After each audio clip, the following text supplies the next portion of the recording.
Mayor Collins arrived at our medical center's emergency room at 2:22 this afternoon after having a cardiac arrest. Currently, he is in critical condition.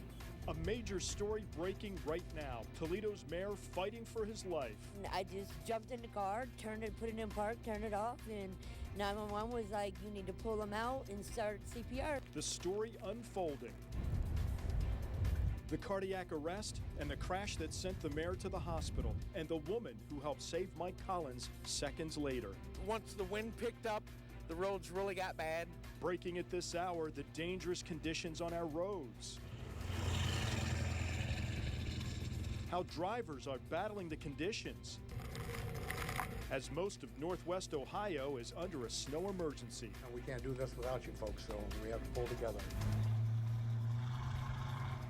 Live team coverage starts right now. And we begin with an update on Toledo Mayor Mike Collins' condition. About an hour ago, the city announced that the mayor is still in critical condition and is heavily sedated after suffering a cardiac arrest and then getting into a car accident this afternoon. We'll have more on that very important story in just a minute, but there's other big news today. Our other top story, this big snowstorm. It's been about 24 hours since the snow started. We're expecting more during the overnight. Chief Meteorologist Jay Burschback tracking the latest hour-by-hour data on the storm. But we begin with meteorologist Ross Ellett, who's outside in the weather. Ross? Well, Bill, at this time, the snow does continue to fall. It is much lighter than what it was earlier for tonight, but the light snow will continue, and one more wave on the way. Let's go over and take a look at live Doppler 13,000 HD. Right now, you can see some of those darker blues beginning to fill back in close to the tri-state area. For Hillsdale County, Williams County, you can see some of those heavier snow showers. That's going to wrap on in for tonight. Obviously, the wind's still a huge concern. And a look at the timing where things go for us is Chief Meteorologist Jay Burschback. Again, we've been watching this and tracking it all day, Jay. Getting to the last phase of the storm now coming up for tonight. This is it, the last hurrah for the storm and the hourcast tonight. Snow slowly fading away. Once that band moves through, we're in better shape tomorrow morning by 8, but it's going to be cold with a temperature of 10. So your timeline, snow ending tomorrow between 6 and 9. Northeast winds, though, still causing blowing and drifting. And as far as the snow total, how about 10 to 14 inches of snowfall on average? Less to the south, a few spots could be near or even over that 14-inch mark. We have a brand new map to show you with those total snow amounts for you. We'll talk about the cold weather on the way and a little more snow this week, too. That 7-day is coming up. Now to Mayor Mike Collins. He is resting in the hospital tonight. The mayor suffered a medical emergency while he was driving along Hill and Parkside about 2 o'clock this afternoon. 13 ABC's Sean Hagerty live outside UTMC where the mayor is in intensive care tonight. Sean? And we just received a statement from the mayor's office updating his condition. As you said, he is heavily sedated and he's being closely monitored. According to that statement, it also says at this point, it is too early yet to establish the timing or the likelihood of his recovery. He is surrounded by family members. We've seen lots of members of his staff also going through to the hospital tonight. Many people also crediting at least one Good Samaritan with making sure that he got here to UTMC alive. Here's a look at the accident scene near Hill and Parkside. And just before that, Mayor Collins left a grocery store. He then got into his black SUV, started driving, and then we're told he went into cardiac arrest, crashing into a pole around 2 p.m. on Sunday. Officials say he was unconscious on the scene. And now we're learning about at least one Good Samaritan who came up to the accident scene and started CPR. I would like to express my very sincere gratitude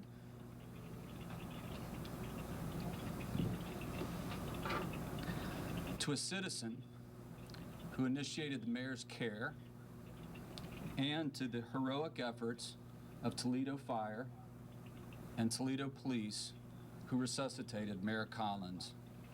I can't express enough our deepest and most sincere appreciation for their efforts. I cannot emphasize enough the importance of somebody stepping up and taking time, particularly in a storm like today, to gain access to his car and perform CPR.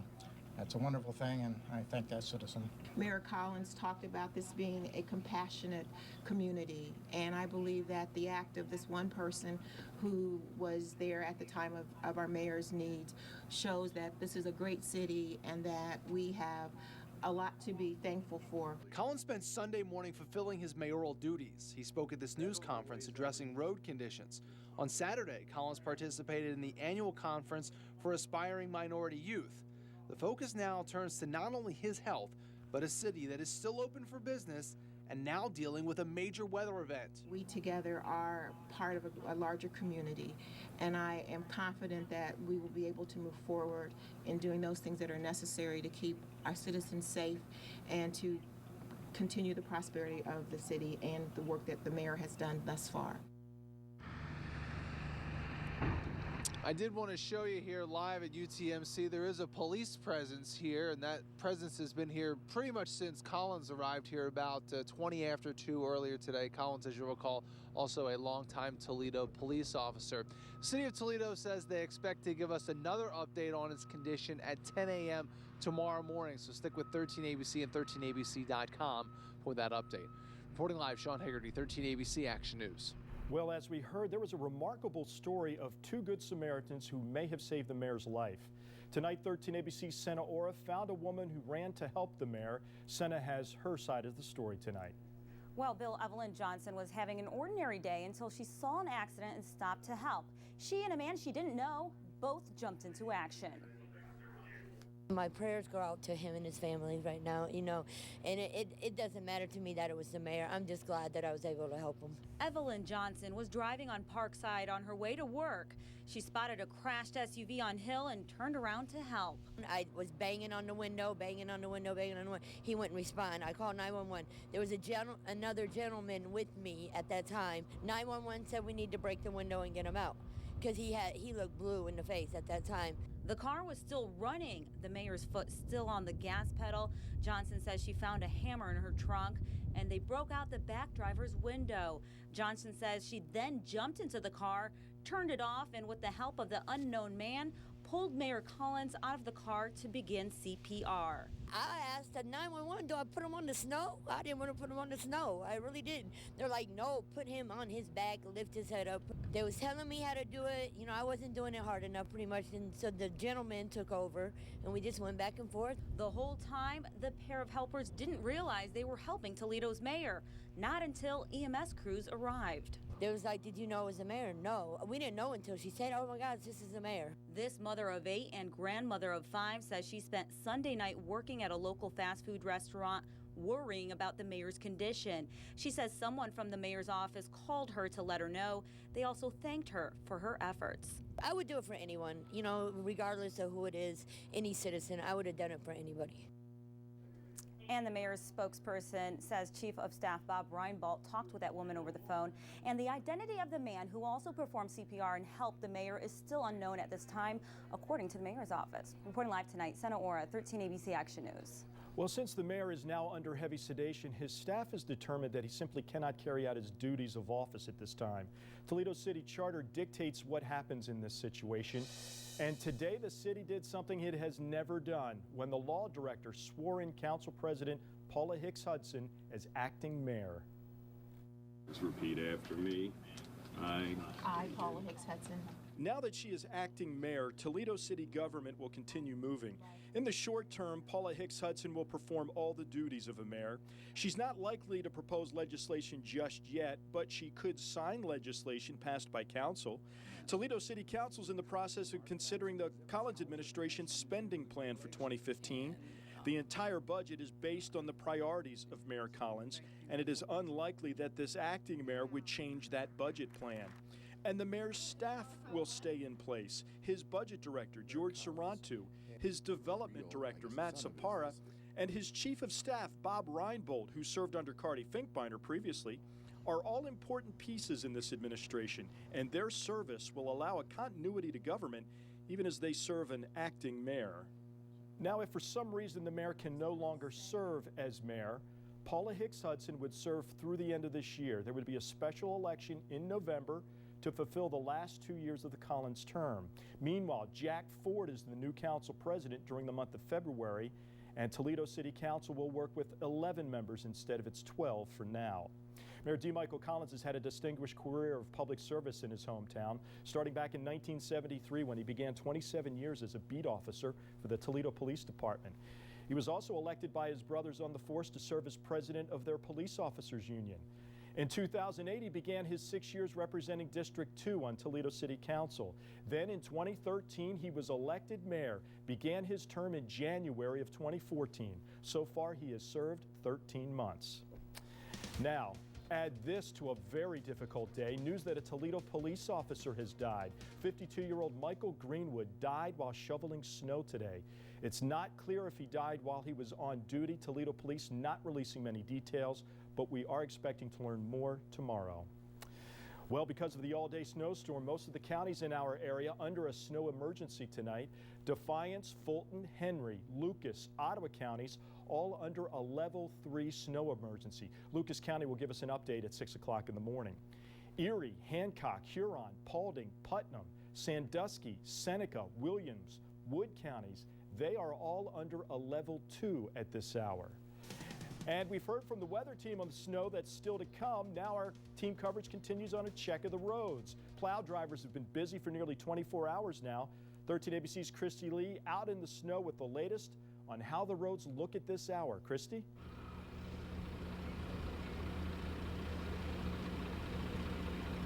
Bill, it's been messy out here all day long. Check out all this snow and look at the roads packed with snow as well. Level 3 for Lucas County since about 3 o'clock, meaning only essential employees and emergency vehicles are supposed to be out on these roads, but that hasn't stopped many from braving them anyway. Sliding, slipping. Area roads have been unsafe to drive on for the past several hours. Brown packed snow covers many of the intersections, and because of high winds, visibility is low. Once the wind picked up, the roads really got bad. But Michigan, the roads are not too bad. You get down into Toledo, and it's like the plows haven't even been out. But plows have been out, more than 100 for the highways, according to the ODOT Transportation Administrator. The district covers 8 counties and more than 3,000 miles of state and federal routes. But keeping up with this winter storm hasn't been easy. The wind picking up and the snow has been constant all day. The main concern right now is, of course, to get that snow off the roads, but then they'll turn their attention back to the salt. It's actually dyed a darker color like this so that the trucks can see it as they're dispersing it on the highways and make sure it gets dispersed evenly. I work outside every day and just clearing snow. Gregory Burning has been working on residential areas. But many areas are still snow-packed. With snowfall this heavy, drivers need to stay off the road so plows can do their job. Christy Lee, 13 ABC, Action News. Snowy weather has forced Republic Services to delay trash pickup one day this week. Republic telling us trash will not be collected tomorrow in Metro Toledo and in Sandusky. Lake Township and Millbury will also have their trash pickup delayed one day. We have a list of all the areas affected on our website, 13abc.com. Stay with 13 ABC News for complete coverage of the storm and travel issues, school closings, and of course the mayor's condition. Up-to-the-minute news reports beginning tomorrow at 4:30 in the morning. And we're tracking the end of this snow coming up. A predictor forecast, accumulation forecast, and your 7-day with Arctic air and yet a little more snow. That is next. Stay with us. This is 13 ABC Action News with Bill Horman.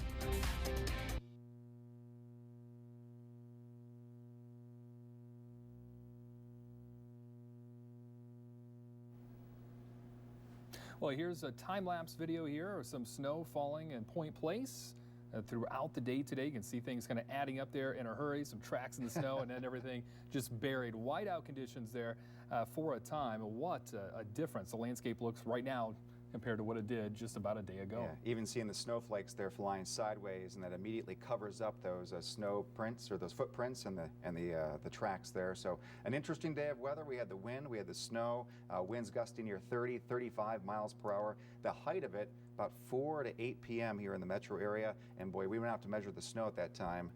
Was not pleasant, let's just say that. We had a little break this evening, but there's now more snow out there, Ross, on Live Doppler 13,000 HD. Yeah, there certainly is. You can see the blue all across the area at this point. Things are looking pretty good, and that back swath will be moving in, Jay, as we head towards really overnight tonight after midnight. That's correct. We see the darker blue shades here, which indicate the more intense snowfall. So our evening break with just flurries that has passed on by, and now we're tracking these bands of snowfall moving to the east. This is the very kind of last tail of the storm moving through as it does rotate on by. So by the time you wake up, we'll be on the tail end of the tail of the storm, and it should be wrapping up here between about 6 and 9 a.m. Let's zoom out now, put things in motion with Viper HD.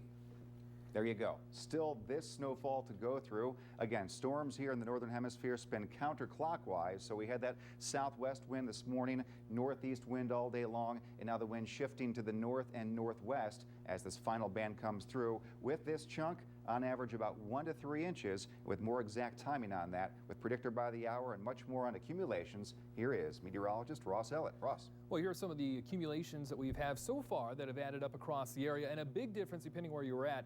Temperatures today hovered around 35 in Lima with some rain and mix, only 2 inches down towards Upper Sandusky. A lot of 5s and 6s here southeast of Toledo. 8 inches in Port Clinton, Sandusky, Fremont, over to BG. That also is the case as we head towards Ottawa and Paulding. But then we get into some of those hefty snow amounts here. Reports coming in close to the Indiana border, around 11 inches, 14 inches in Hillsdale, 13. Report in Adrian, and 14 inches, several 14 inches of reports coming in throughout Monroe County. Anywhere from about 10 to 11 inches throughout most of the metro area. Had a couple 13-inch reports in Oregon at this time, and 14.5 inches, that is northwest of Wauseon, pretty close to the Michigan border. So a lot of snow, again, as Jay mentioned, about another 1 to 3 inches expected with that last wave. Right now we're at 19 degrees here. The winds are a concern out of the north to northeast at 14 miles per hour. Just a reminder, winter storm warnings do continue all the way through about noon for tomorrow, and the wind will be a big concern with this. Again, some lighter snow expected for overnight tonight. 4 o'clock, still some light snow here. As you wake up tomorrow morning, again, the tail of the storm. Things are looking much better by the time we get towards tomorrow morning. Even some sunshine possible tomorrow afternoon. Maybe that'll help that salt to work a little bit better. The problem is temperatures will be dropping quite a bit. So just kind of a reminder, these are the expected snow totals after everything comes to an end, and there'll be some locally higher totals here, 15, 16 inches, I think, especially into Hillsdale County, where we're already looking at 14 plus inches in some cases. For tonight, 9 degrees expected, more light to moderate snow. I think most of the heavy snow now beginning to work its way out of the area. There may be a couple hours of heavy snow just after midnight, 1, 2, 3 o'clock in the morning. Tomorrow, 12 degrees, temperatures becoming very cold and windy. Wind chill values going below 0 for tomorrow. That extended forecast, we do have that clipper coming. Not nearly as big as what the storm was. It's moved throughout the area, but Tuesday night into Wednesday morning, that could cause some more issues, perhaps some school delays with another 1 to 3 inches of snow coming, some wind behind that, although not quite as bad as what we're dealing with for tonight with the wind. And then Thursday and Friday, the wind is gone. We'll have an area high pressure settle on top of us, giving us a clear sky, but that means cold weather, Jay. 5 to 10 below 0, an active week coming up for us. Yeah, not melting anytime soon. No. So, hey, no. Great job, Ross. Thank you. Ben, Kathy, Bill Spencer, and also Kelly Heidbrader. A busy weekend for the meteorologists, so great job. And thank you for being with us all weekend with team coverage. We'll have more in just a few minutes to wrap things up for the week, but right now, let's toss it to break. We'll see you back here in a couple minutes.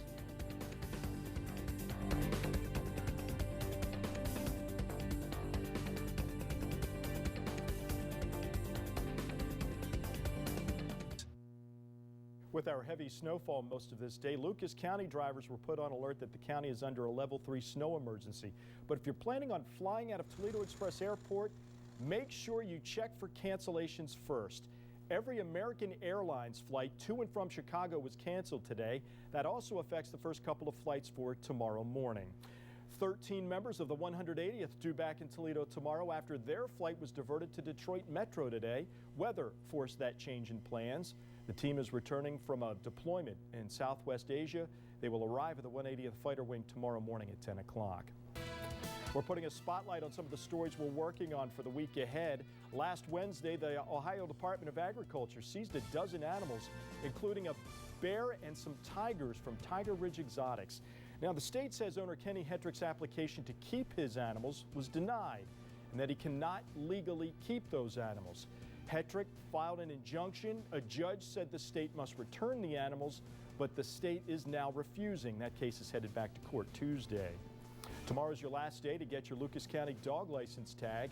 The original registration deadline was yesterday, but the county changed that date because January ended on the weekend. A one-year license costs you $25, but you can buy a lifetime license for $250. And the Toledo Auto Show revs up Thursday. It starts at 3 o'clock Thursday afternoon, runs through Sunday at the Seagate Center. Tickets are $7 for adults, but you can get them for $5 online. Well, sports is next, and the dust settles in the desert with a Super Bowl champion. We're out to Arizona for coverage tonight. 13 ABC Action Sports teaming up with BCSN. Now here's Joe Nugent. Even though the warm Arizona desert feels like a world away, Northwest Ohio once again playing a big role in the Super Bowl. Bob Wagner, a former Toledo Municipal Court employee, works his second title game as field judge, and yes, the football is also produced in Ada. Seattle trying to go back-to-back. New England trying to snap their championship drought that goes back a decade. End of the halves, all you need to see. 35 seconds to go. First half, Tom Brady to Rob Gronkowski. Check out Bob Wagner at the pylon here, makes the call. Clean catch, and that is a touchdown. Pete Carroll, though, not content to go to the locker room like that. A word with Wagner, and then Russell Wilson to Chris Matthews at the goal line. This, a touchdown again in front of Bob Wagner, who makes the call. We're tied at 14, headed to the break. Fourth quarter, Patriots down 10, but knocking on the door. Brady to Danny Amendola, cuts it to a 3-point game. Next New England possession, Brady, cool as can be, to Julian Edelman, the former Kent State quarterback. Pats in front by 4. Is that the game winner? Russell Wilson can answer from the 38. He throws a ball that appears to be broken up. But no, Jermaine Kearse stays with it, bobbles and catches the ball. Seattle at the 5-yard line, and it appears they are ready to win another Super Bowl until Malcolm Butler, a guy almost nobody has heard of, makes the play of the game. Butler intercepts the pass, and the Hawks' title hopes deflated. Ball game. Patriots win 28-24. Tom Brady throws for 300+ and 4 touchdowns. Like every team has a journey, and a lot of people lost faith in us early, but we held strong, we held together, and it's a great feeling. When you start at the beginning of the season, this is the moment you think of. This is the moment you work for. It's just an honor to get to this moment, and it's just an honor to be able to win the game with this team. So, unbelievable feeling. It's everything I expected plus more. Unfortunately, with the play that we tried to execute, the guy makes a great play, and he jumps in front of the route and makes an incredible play that nobody would ever think he could do. Bill Belichick now joins Chuck Noll on top of the mountain with 4 Super Bowl wins. Nobody more successful. Not Joe Gibbs, not Bill Walsh, not Don Shula, not even Vince Lombardi. And now the offseason is here. One of the biggest questions revolves around Ndamukong Suh and his future with the Lions. Reportedly the favorite to sign the All-Pro defensive tackle. Technically re-sign him. Suh, a Detroit first-round pick in 2010. W's 8 premium this year for both the Spartans and Wolverines. Not quite clicking yet. Both of them outside the top 25. Plus the losers have to shovel the parking lot at the Breslin Center. Nobody wants to do that. Final 30 seconds. Wolverines ball down to Spike Ulbrich misses, but Max Bielfeldt on the board tied at 66. Michigan shoots 71% in the second half. State with a chance to win it. Travis Trice not going down. We're off to overtime and OT. It's all Spartans. Denzel Valentine leads with 25, and State wins 76-66. And also, Bill, congrats to former BG Falcon Chris Jones, who did not make a tackle in the game, but he does bring home a ring with the New England Patriots. I'm sure he'll take that trade any day. Something else. Joe, thanks. A final check of your weather's coming up next. Let's take a look at the roads now. This is our Tartar Tower Action Cam. Back with weather in a minute.